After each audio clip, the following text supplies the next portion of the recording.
নমস্কাৰ, মই ডক্টৰ হীৰেন গগৈ। মই আজি এটা বিষয় আপোনালোকৰ আগত আলোচনা কৰিবলৈ আহিছোঁ। বিষয়টো হৈছে অভুলেশ্যন। এই অভুলেশ্যনটো মহিলাসকলৰ ডিম্বাশয়ত হয়। এই অভুলেশ্যন হোৱাৰ সময়ত যদিহে সঠিক সময়ত পুৰুষৰ লগত শাৰীৰিক সম্পৰ্ক হয়, সেই সময়ত তেতিয়াহে মহিলাগৰাকী গৰ্ভধাৰণ হোৱাৰ সম্ভাৱনা থাকে। এতিয়া আমি জানি লওঁ মহিলাসকলৰ ৰিপ্ৰডাক্টিভ অৰ্গেনৰ বিষয়ে। মহিলাসকলৰ ৰিপ্ৰডাক্টিভ অৰ্গেনৰ ভিতৰত আটাইতকৈ উল্লেখযোগ্য অংগটো হৈছে জৰায়ু। এই জৰায়ুৰ প্ৰায় 6 চেণ্টিমিটাৰমান দীঘল হয় আৰু ইয়াৰ দুটা ভাগ থাকে, এটা ওপৰত মূল ভাগ আৰু তলত এটা চাৰ্ভিক্স। ইয়াৰ পিছতেই এই জৰায়ুৰ দুই কাষে লাগি থাকে দুটা ফেলোপিয়ান টিউব, আৰু এই ফেলোপিয়ান টিউব শেষ হোৱাৰ ওচৰতে থাকে দুটা ডিম্বাশয় বা অভেৰী। এতিয়া এই অভেৰীকেইটা জন্মৰ সময়ত প্ৰায় 5 মিলিয়নমান ডিম্বাণু বা অভাম থাকে।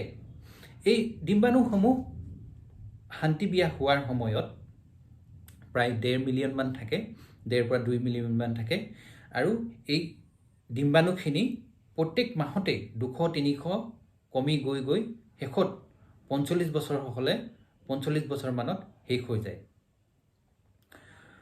এই ডিম্বাণুসমূহ মাহেকীয়াৰ তৃতীয় দিনাৰ পৰা ডাঙৰ হ'ব আৰম্ভ কৰে আৰু প্ৰায় 13-14 নম্বৰ দিনা ই বাহিৰলৈ ওলাই আহে।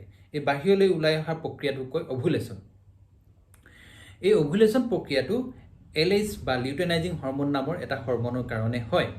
এই হৰম'নটো বাঢ়ি যোৱাৰ প্ৰায় 24 ঘণ্টাৰ ভিতৰত ডিম্বাণুটো ডিম্বাশয়ৰ পৰা বাহিৰলৈ ওলাই আহে। এই ডিম্বাণুটো বাহিৰলৈ ওলাই অহাৰ পিছত কেম'টেক্সিছৰ সহায়ত ফেলোপিয়ান টিউবত প্ৰৱেশ কৰে। সেই সময়তেই অভুলেশ্যন হোৱাৰ 12 পৰা 24 ঘণ্টাৰ ভিতৰত পুৰুষৰ লগত শাৰীৰিক সম্পৰ্ক হ'লেই শুক্ৰাণুৰ লগত ডিম্বাণুটো লগ লাগি এটা ভ্ৰূণৰ সৃষ্টি হয়। তাৰ পিছতেই এই ভ্ৰূণটো ফেলোপিয়ান টিউবৰ পৰা গৈ জৰায়ুৰ মাজভাগত পায়। তাতেই ভ্ৰূণটোৰ সংৰোপণ হয়। সংৰোপণ হোৱাৰ পিছত ই ভৱিষ্যতৰ এটা সন্তানলৈ পৰিৱৰ্তন হয়। এতিয়া এই অভুলেশ্যনটো গম পোৱাটো বহুতেই জৰুৰী, কিয়নো এই সময়তহে শাৰীৰিক সম্পৰ্ক হ'লেহে ভৱিষ্যতে গৰ্ভধাৰণ হোৱাৰ সম্ভাৱনা থাকে। গতিকে এই গৰ্ভধাৰণ গম পাবলৈ হ'লে আমি LH হৰম'নটো চাব লাগিব। এই LH হৰম'ন চাবলৈ হ'লে এটা অভুলেশ্যন কিট বুলি বজাৰত পোৱা যায়। এই অভুলেশ্যন কিটটো মাহেকীয়াৰ প্ৰথম দিনৰ পৰা হিচাপ কৰি 11 নম্বৰ দিনৰ পৰা ৰাতিপুৱাৰ প্ৰথম পেচাবখিনি লৈ পৰীক্ষা কৰিলেই তাত যদি দুডাল ৰঙা আঁচ থাকে, তেনেহ'লে সেই ৰঙা আঁচ অহাৰ প্ৰায় 12 ঘণ্টাৰ ভিতৰত শাৰীৰিক সম্পৰ্ক হ'লেই গৰ্ভধাৰণ হোৱাৰ সম্ভাৱনা বেছি থাকে।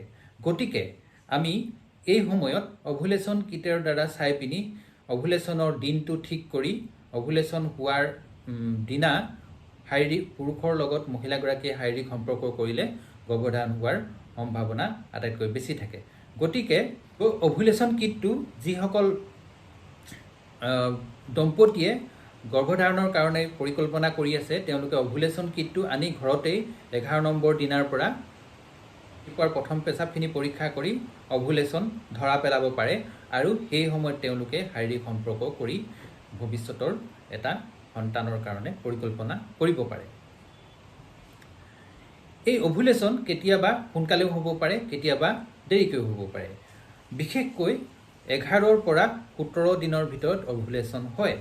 সেয়েহে 11 পৰা 17 নম্বৰ দিনলৈ প্ৰত্যেক দিনাই ৰাতিপুৱাই অভুলেশ্যন টেষ্টটো কৰাৰ ভাল, আৰু যিদিনাই দুডাল ৰঙা আঁচ অভুলেশ্যন কিটত আহিব তাৰ প্ৰায় 12 পৰা 24 ঘণ্টাৰ ভিতৰত, ধৰি লওক 24 ঘণ্টাৰ ভিতৰত শাৰীৰিক সম্পৰ্ক হোৱাটো অতিকে জৰুৰী। পুৰুষজন স্বামী যদি দূৰত থাকে তেনেহ'লে এই অভুলেশ্যনৰ সময়খিনি তেওঁলোকে হিচাপ কৰি ঘৰতে ছুটি মিলাই ঘৰত থাকিব পাৰে। বা যিসকল মহিলাই কৰ্মক্ষেত্ৰত ব্যস্ত থাকে তেওঁলোকে এই অভুলেশ্যনৰ সময়খিনি আগতেই ঠিক কৰি কেলেণ্ডাৰত দাগ দি থৈ মিলাব পাৰে। এইটো এটা অতি উপযোগী পদ্ধতি। এইটো যদি নাহে তেনেহ'লে ইয়াৰ পিছতেই কিছুমান টেষ্ট কৰা হয়, বিশেষত এটা আল্ট্ৰাছ'ন'গ্ৰাফি, থাইৰয়ডৰ পৰীক্ষা, প্ৰলেক্টিনৰ পৰীক্ষা, চুগাৰৰ পৰীক্ষা, এণ্টিমুলেৰিয়ানৰ হোমৰ পৰীক্ষা, হিষ্টেৰ'চেলফিংগোগ্ৰাফি আৰু পুৰুষজনৰ ধাতুৰ পৰীক্ষা। এইকেইটাই মূল পৰীক্ষা কৰি আমি এহাল দম্পতীৰ গৰ্ভধাৰণৰ সম্ভাৱনীয়তা আমি ধৰা পেলাব পাৰোঁ।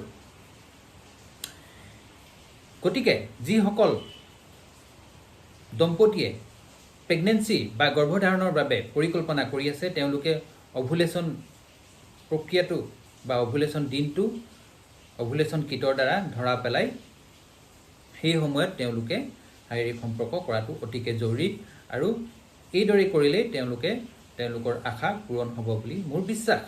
যদিহে আপোনালোকে অধিক জানিব বিচাৰে মোক হোৱাটছএপ কৰিব পাৰে, মোক মেইল কৰিব পাৰে। মোৰ হোৱাটছএপ নাম্বাৰ হ'ল 8472049735। ধন্যবাদ, নমস্কাৰ।